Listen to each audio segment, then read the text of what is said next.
obviously in the afterlife, people and their offspring will suffer to the extreme. Now, why did they make that dumb decision? Lots of people hear what I have to say a lot of times. Why do they hate their family so much that they make that decision? Well, it has to do with being different species. How are different species made? They diverge. Okay, so we see in Revelation 18 it says, "Come out of Babylon," so on and so forth. Okay, the people who wrote the Bible were also a different species.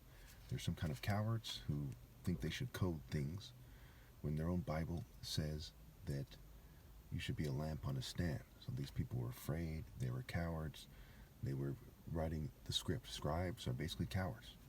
If a man isn't a warrior and living for moral precision, the moral order, he's not really a man. Pretty straightforward. So again, Revelation 18:4, I believe it is, it says, "Come out of Babylon, come out of the world system, come out of this beta, craftsman, nerd, especially social club, gentleman's club." These guys are fucking cowards. They don't know the first thing about being a man. I promise you. I promise you. So now, you say, how do you come out of Babylon's system? I'm going to read maybe like 10 scriptures real quickly from Proverbs 15. If I have time, a few scriptures about mockers, and you should be satisfied with how you do that. So Proverbs 15:2, "The tongue of the wise adorns knowledge, but the mouth of a fool gushes folly." Okay, so you do what is logical, knowledge of God, right? You don't live a lie. Three, the eyes, not the lies. That's the beta craftsman, theater arts, Western psychology especially kind of game. "The eyes of the Lord are everywhere, keeping watch on the wicked and the good." "The soothing tongue is a tree of life, but a perverse tongue crushes the spirit." So instead of, at the end of the day, look, you can't crush God's spirit. And that's part of why I don't like the Bible. It's basically written by sniveling little geeks, little dwarves, little trolls, okay, Ichabod Crane types, and assorted idiots. You know what I'm saying? Fat idiots, what have you. And these people have no heart. How did they become to that state? Well, epigenetics, right? Their brain kept telling them to be a bitch every generation. Okay, there's no excuse for that.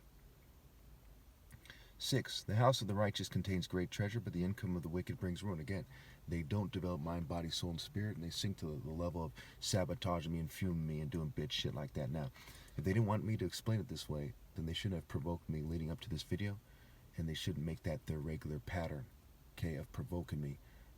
They know that eventually I'm going to lash them down hard. Their ancestors are utterly ashamed of them. Their offspring should be ashamed of them, and their offspring, and they are banned from heaven. Okay. 7, the lips of the wise spread knowledge, but the hearts of fools are not upright. So again, you have to be upright.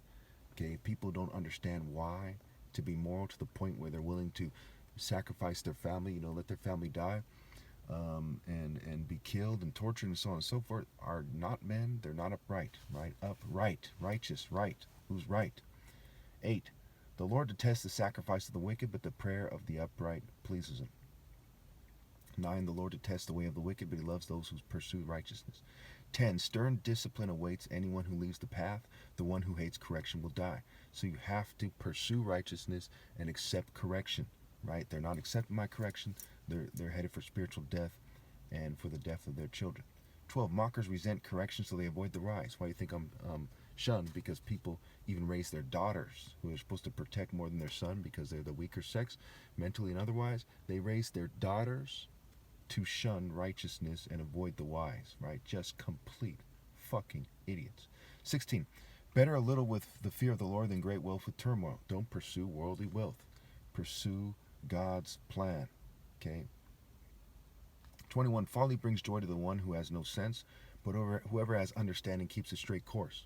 Okay, these people think it's smart to rebel against my rule, okay, and say stupid shit like, isn't it God's rule? Okay, yes, it's God's rule, but it's my rule, and it needs to be emphasized because you people are dumb fucks. You twist who God is, you twist what God is, okay, and you make it so that you try to convince people to rebel against me. It's a stupid white tradition we see with all these crest-wearing dickheads, gentlemen's clubs, corporate groups, military groups, police groups, just fucking morons. Social clubs in the Western system, social controllers are dumb fucks that think that they should control people on behalf of the devil, okay? Just complete idiots. I have no respect for them and never will.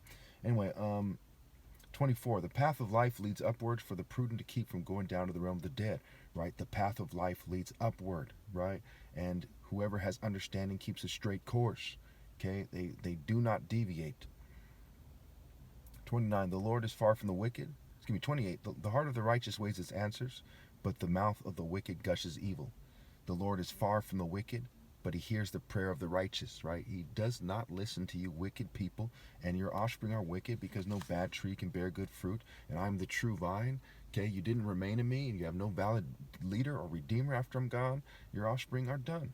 Okay, what kind of a dumbass damns his old offspring to hell for the bootlicker pittance the New World Order offers him, right? Just fucking stupid. 31, whoever heeds life-giving and correction will be at home among the wise.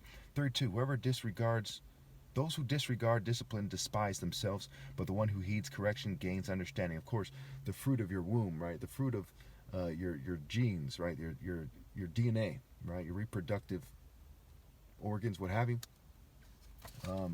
is your children. So if you despise yourself, okay, it's safe to say you despise your offspring, okay, because it's connected. Proverbs 19:29.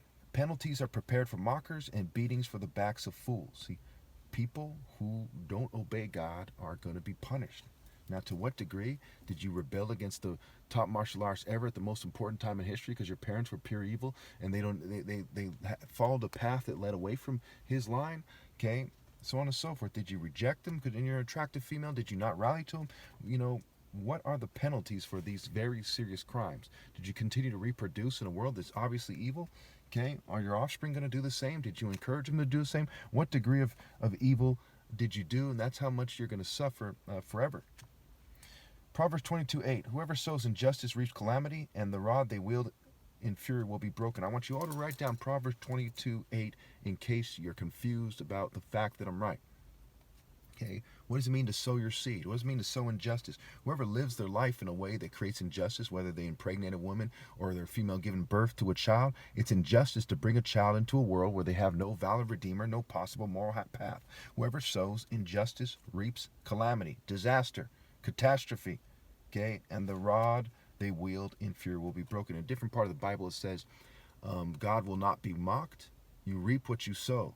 Okay, and of course the word reap is also a play on words for rape. Proverbs 24:9. A fool, it's rape scrambled as an anagram. So first and foremost, you're creating rape when you sow outside of the divine order because you're living deception. And rape by deception simply means you deceive people when you have sex with them. Okay, so all sex outside the divine order is rape.